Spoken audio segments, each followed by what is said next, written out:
Hello guys, आप देख रहे हैं राकेश टेक यूट्यूब चैनल। और आज हम कंप्यूटर मेमोरी के बारे में सारी डिटेल बताएंगे। तो चलिए स्टार्ट करते हैं। कंप्यूटर मेमोरी क्या है?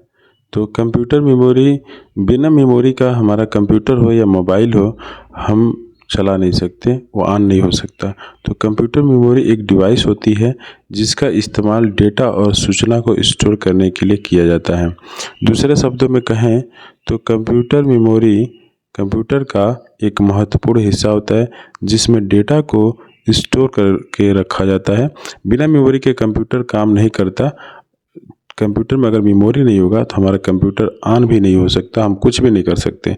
जैसे कि आप फिगर में देख पा रहे होंगे, सबसे ऊपर रैम दिया हुआ ग्रीन कलर में, तो ये रैम होता है। इसी में जो कुछ भी हम ओपन करते हैं वो इसी मेमोरी में हमारा ओपन होता है। जैसे पेंट ओपन किया, MS वर्ड ओपन किया, फोटोशॉप, कोरल ड्रॉ, जो भी एप्लीकेशन या गेम वगैरह जो भी खेलते हैं तो ये रैम में आपका ओपन होता है। ठीक है ना?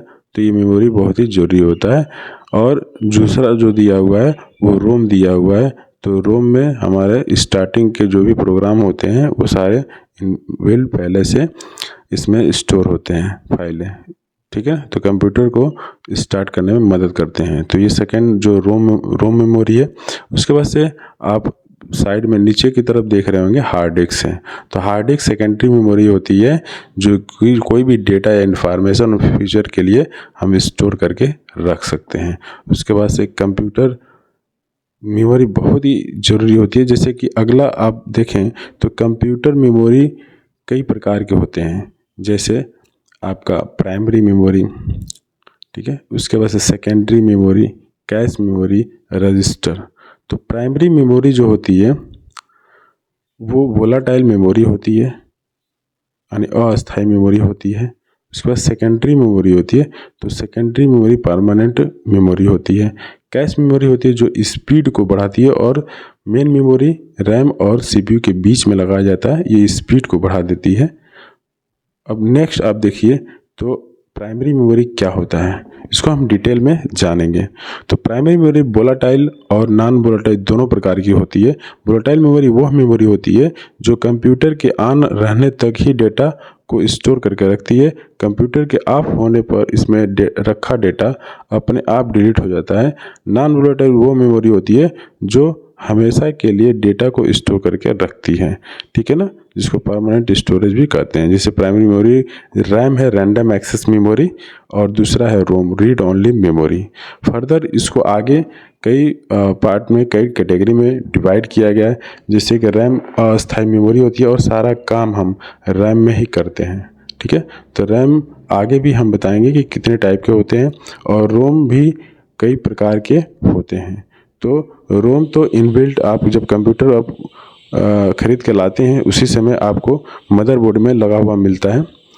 तो चलिए हम आगे देखते हैं रैम का पूरा नाम क्या है। तो रैंडम एक्सेस मेमोरी। रैम में जो डेटा कंप्यूटर के ऑन रहने तक ही रहता है। रैम के ऑफ होने पर इसमें मौजूद डेटा अपने आप डिलीट हो जाता है, इसलिए इसे वोलाटाइल मेमोरी भी कहा जाता है। वोलाटाइल मतलब अस्थायी मेमोरी भी कहा जाता है, टेम्पररी मेमोरी भी कहा जाता है। तो रैम आप फिगर में देख सकते हैं। और आगे रोम है, तो रोम का पूरा नाम है रीड ओनली मेमोरी। यह एक नॉन वोलाटाइल मेमोरी है जिसका मतलब यह है कि हमेशा के लिए डेटा स्टोर करके रखती है। यदि बिजली चली जाती है और कंप्यूटर बंद हो जाता है तो भी रोम में मौजूद डेटा डिलीट नहीं होता है। तो आप दोनों फिगर देख सकते हैं, और पहले ही मैं इसको एक्सप्लेन किया था। तो रोम जो होता है आपके कंप्यूटर के साथ ही मदरबोर्ड में लगा हुआ आता है। इसमें बायोस की जो फाइलें होती हैं वो होती हैं जो कि कंप्यूटर को ऑन करने में मदद करती हैं। और जो ऊपर जो दे रहा है रैम, तो रैम में हम जो कुछ भी प्रोग्राम ओपन करते हैं या गेम खेलते हैं या कुछ भी, तो रैम वाले मेमोरी में ही ओपन होता है। और बिजली चली जाने पर दोबारा हम कंप्यूटर को ऑन करते हैं तो जो भी डेटा उसमें हम खोले रहते हैं या जो स्टोर रहता है वो सारा का सारा डिलीट हो जाता है। ठीक है? इसलिए इसको हम वोलाटाइल या टेम्पररी मेमोरी भी कह सकते हैं। तो रैम और रोम दोनों ही हमारे कंप्यूटर के लिए सबसे महत्वपूर्ण डिवाइस है जो कि मदरबोर्ड में लगा होता है। ठीक है? इसके बिना हम कोई भी वर्क आसानी से नहीं कर सकते हैं। ठीक है।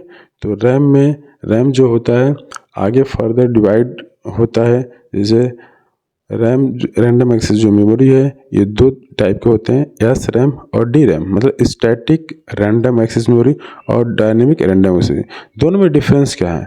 स्टैटिक रैंडम मेमोरी जो होता है और डायनेमिक मेमोरी, तो स्टैटिक एस रैम जो होता है अपने आप रिफ्रेश नहीं होता, इसको रिफ्रेश करना पड़ता है, और डी रैम डायनेमिक जो होता है ये अपने आप रिफ्रेश होता रहता है। ये दोनों डिफरेंस है दोनों में। और आगे नीचे दिया रोम, रीड ओनली मेमोरी। तो रीड ओनली मेमोरी जो होता है ये 3 प्रकार के होते हैं, जैसे P ROM, programmable read only memory. तो ये ऐसे मेमोरी है जिसमें एक बार डेटा आपने स्टोर कर दिया तो फर्दर आप चेंज नहीं कर सकते, इरेज नहीं कर सकते और दूसरा डेटा नहीं भर सकते। और उसके बाद से जो ईपी रोम है, erasable programmable read only memory, ये इस प्रकार की मेमोरी है कि अल्ट्रा वायलेट रे यानी परावैज्ञानिक किरण की मदद से हम इसमें डेटा को इरेज भी कर सकते हैं और नया डेटा राइट कर सकते हैं, भर सकते हैं। लेकिन ये मदरबोर्ड से हमें निकाल करके दुकानों पे ले जाना पड़ता है, क्योंकि अल्ट्रा वायलेट रे अपने घर पे नहीं बनता है, तो दुकानों पर ही ले जाना पड़ता है। इस समस्या से बचने के लिए हम अगला जो डबल ईपी रोम है इसको बनाया गया, जिसको फुल फॉर्म है electrical erasable programmable read only memory. ये इलेक्ट्रिसिटी की मदद से ही हम इसमें डेटा इरेज कर सकते हैं और भर भी सकते हैं। तो आपको मदरबोर्ड से निकाल कर कहीं ले जाने की आवश्यकता नहीं पड़ती है डबल ईपी रोम में। ये आप अपने घर पर ही आप इसको इरेज कर सकते हो, इसमें डेटा को भर सकते हो। जबकि ऊपर वाले जो दो दिया है, जिसे ईपी रोम जो दिया है, ये अल्ट्रा वायलेट रे की वजह से मिटाया जाता है, तो इसके लिए इसको दुकानों पे ले जाना पड़ता था मदरबोर्ड से निकाल करके, फिर उसको इरेज करना पड़ता था, फिर वापस आपको मदरबोर्ड में लगाना पड़ता था, ठीक है ना। जो कि इस समस्या को दूर किसने किया? डबल ईपी रोम ने कर दिया।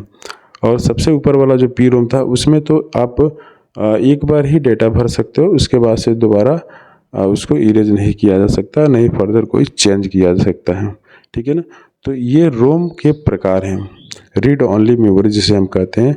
तो रैम और रोम दोनों ही कंप्यूटर के लिए बहुत ही आवश्यक है, क्योंकि रोम में हमारे बायोस की जितनी भी फाइलें होती हैं वो इसमें पहले से कंप्यूटर जब बनाया जाता है तभी इसमें सेव रहती हैं, जो कि कंप्यूटर को ऑन करने में मदद करती हैं, ठीक है। आप देखते होंगे जब कंप्यूटर ऑन होता है तो कुछ समय लेता है, तो इसकी फाइलें जो होती हैं एग्जीक्यूट होती हैं और प्रॉपर चेक करती हैं सारे डिवाइसेस जो जुड़े रहते हैं, उसके बाद से रैम में स्टोर होती है, तो हमारा स्क्रीन दिखाई देता है, ठीक है ना। तो ये चीज़ें होती हैं। अब आगे देखिएगा, आगे हम चलते, अभी तो हम प्राइमरी मेमोरी पढ़ रहे थे, अब आगे हमारा जो है दूसरा secondary memory.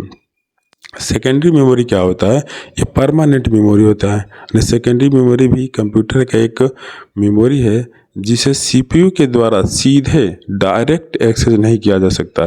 Secondary memory computer का हिस्सा नहीं होती है, इसे कंप्यूटर में अलग से जोड़ा जाता है।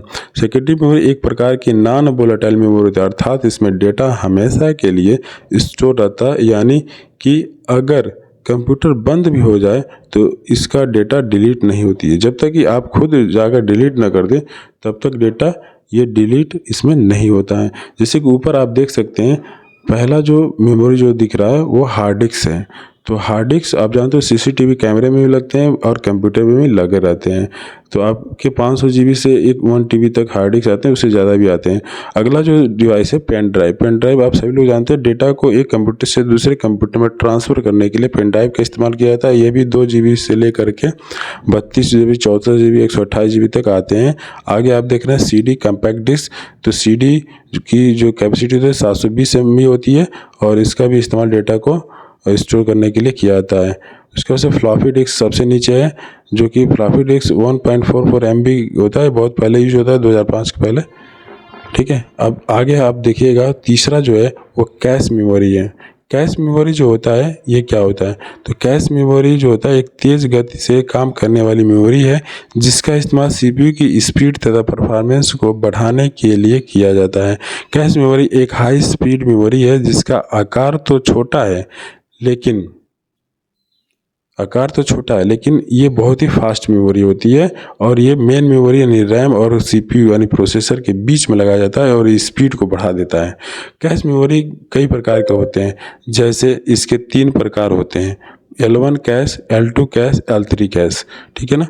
तो ये तीनों प्रकार के कैश मेमोरी आप यूज़ किया जाता है और इसका काम सिर्फ इतना होता है कि ये स्पीड को बढ़ाता है, न कि कोई डेटा बल्क मात्रा में स्टोर करता है।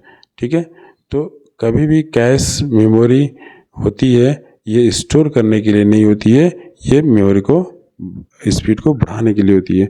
और जो सबसे लास्ट होता है चौथा, रजिस्टर। तो रजिस्टर कंप्यूटर की सबसे छोटी मेमोरी होती है।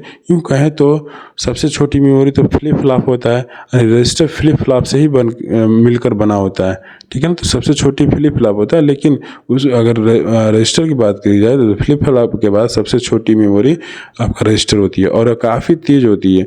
रजिस्टर का प्रयोग सीपीयू के द्वारा बहुत सारे कार्यों को पूरा करने के लिए किया जाता है। जब हम कोई इनपुट कंप्यूटर को देते हैं तो ये इनपुट रजिस्टर में स्टोर हो जाते हैं और कंप्यूटर के प्रोसेसिंग के बाद आउटपुट मिलता है वो भी रजिस्टर से ही प्राप्त होता है। तो हम कह सकते हैं कि रजिस्टर का प्रयोग सीपीयू के द्वारा डाटा को प्रोसेस करने के लिए किया जाता है। तो रजिस्टर बहुत ही एक इम्पोर्टेंट मेमोरी होता है जिससे हम डेटा को प्रोसेसिंग के लिए इस्तेमाल करते हैं। तो thank you for watching this video. Have a nice day. अगर वीडियो अच्छी लगे तो लाइक और शेयर और सब्सक्राइब जरूर करिएगा। Thank you so much.